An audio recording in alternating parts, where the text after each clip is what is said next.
Stroke adalah kondisi medis darurat yang terjadi ketika aliran darah ke otak terganggu atau terhenti, sehingga jaringan otak mengalami kekurangan oksigen dan nutrisi. Akibatnya ialah sel-sel otak dapat rusak atau mati dalam waktu singkat. Pada pasien stroke, pemeriksaan dilakukan dimulai dari pemeriksaan fisik dan neurologis, meliputi pengukuran tanda vital, serta evaluasi kesadaran, kekuatan otot, bicara, dan koordinasi untuk mendeteksi defisit neurologis. Selanjutnya, dilakukan pemeriksaan penunjang utama seperti CT scan, MRI otak, dan EKG, serta tes darah guna menentukan jenis stroke, penyebab, serta mendukung penatalaksanaan yang tepat.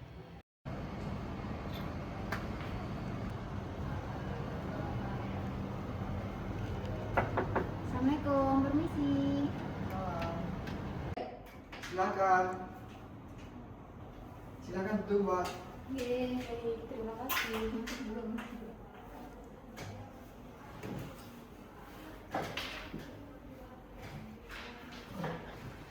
Assalamualaikum Bapak, Ibu. Waalaikumsalam.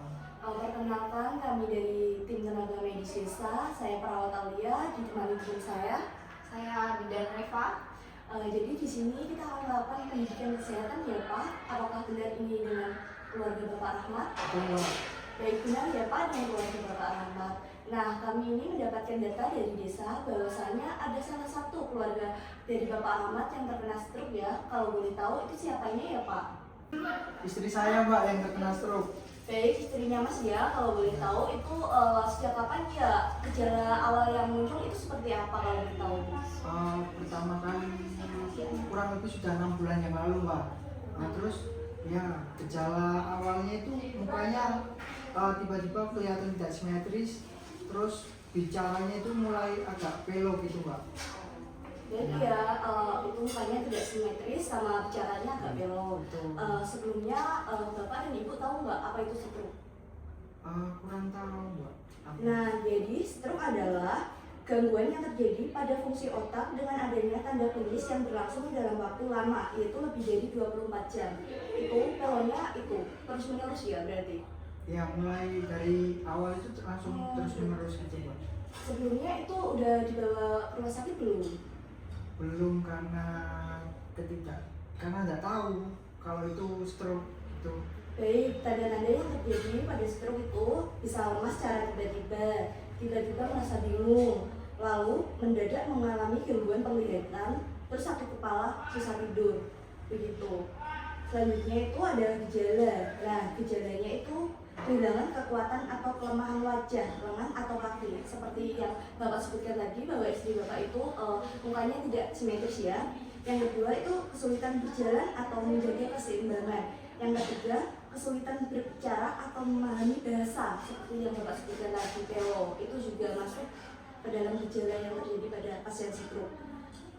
Yang kelima itu sakit kepala. Lalu gejala secara neurologis yaitu kesulitan mengontrol emosi, lalu kesulitan mengingat, kesulitan membuat keputusan, dan yang terakhir itu kesulitan melakukan aktivitas sehari-hari. Berarti ini istrinya kesehariannya dibantu Bapak ya? Betul, Mbak. Baik.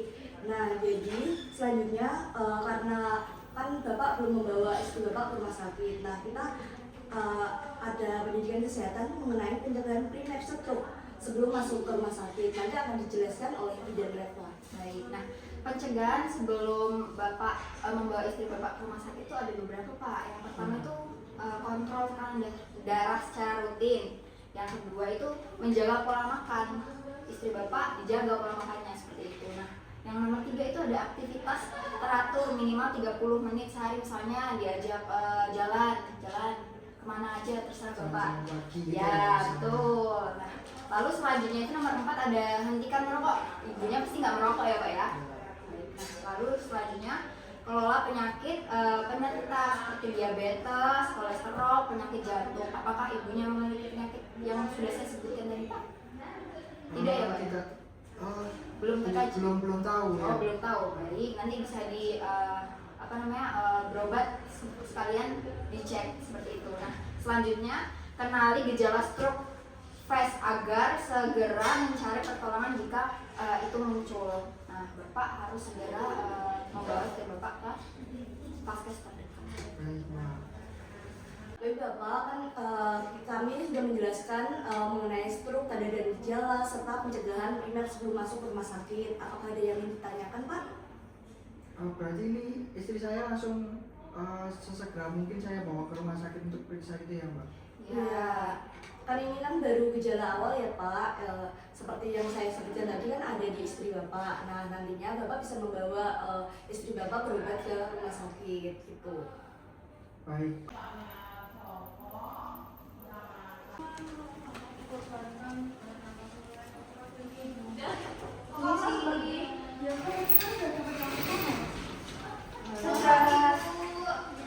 Ibu, mohon maaf sebelumnya apakah benar dengan pasien Mbak Oki? Iya, baik.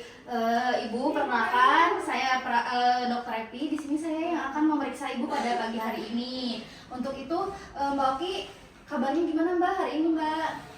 Apakah ada keluhan? Pusing, lalu? Saya susah tidur. Susah tidur ya? Oke, baik. Untuk itu kita akan melakukan pemeriksaannya sekarang juga ya. Sebelum saya lakukan tindakan, apakah ada yang ditanyakan? Baik, jika tidak ada, saya akan langsung melakukan tindakannya, nggih.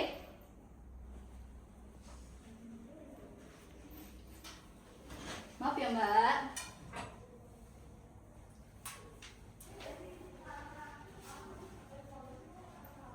Oke, Mbak, untuk selanjutnya di sini saya akan melakukan tindakan pemeriksaan tekanan darah yang akan dilakukan oleh perawat.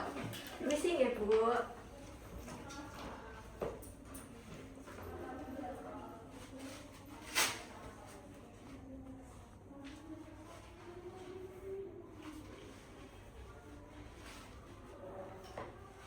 Ibu, untuk makannya Mbak Oki lancar, Bu? Kurang sih dok. Kurang. Iya.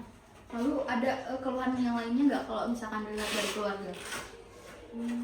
Nggak ada sih dok, sama ya dia Tidurnya ya tidurnya agak ini. oke susah.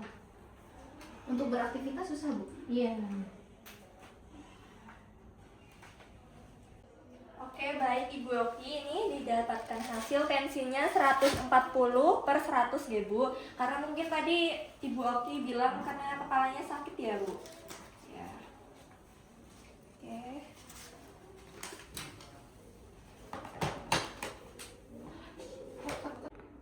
Baik Ibu, selanjutnya di sini saya akan melakukan pemeriksaan tata kamar. Nah, tujuannya ini untuk mengetahui syaraf pada otot kaki Ibu ini baik atau tidak ya Bu. Sebelumnya permisi ya Bu, bisa angkat kakinya. Ya, baik.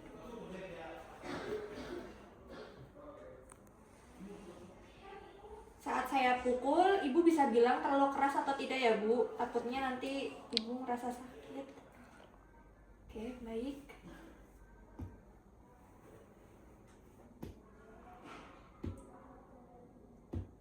Baik, selanjutnya kaki sebelahnya. Maaf Bu, bisa angkat lagi.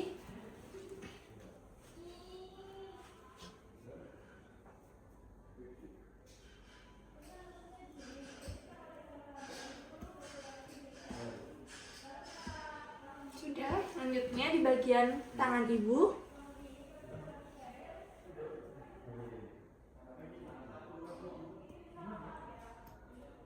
Sebelahnya lagi.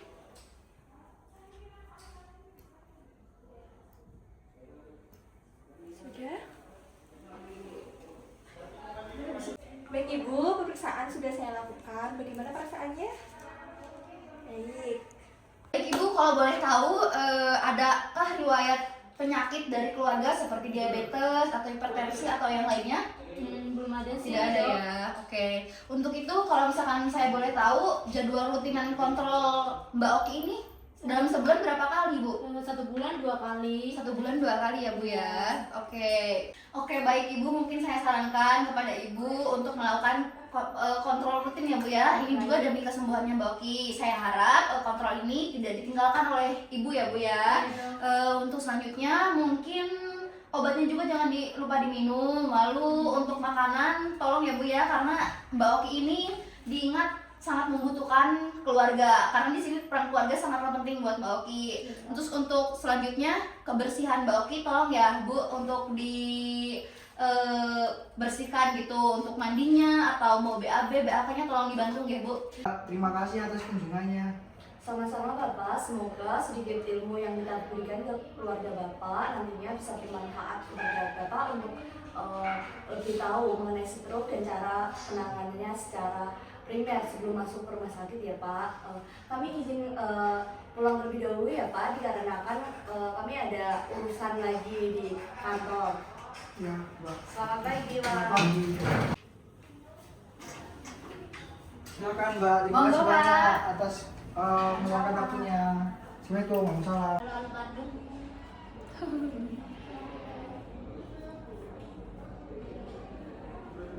Baik, selamat siang Ibu, Bapak. Siang. Perkenalkan, kami dari perawat puskesmas. Kita ada perwakilan dari perawat puskesmas. Nanti di sini kita akan melakukan edukasi atau bimbingan tentang stroke ya, Kak. Sebelumnya dengan Bapak siapa? Bapak Ardian.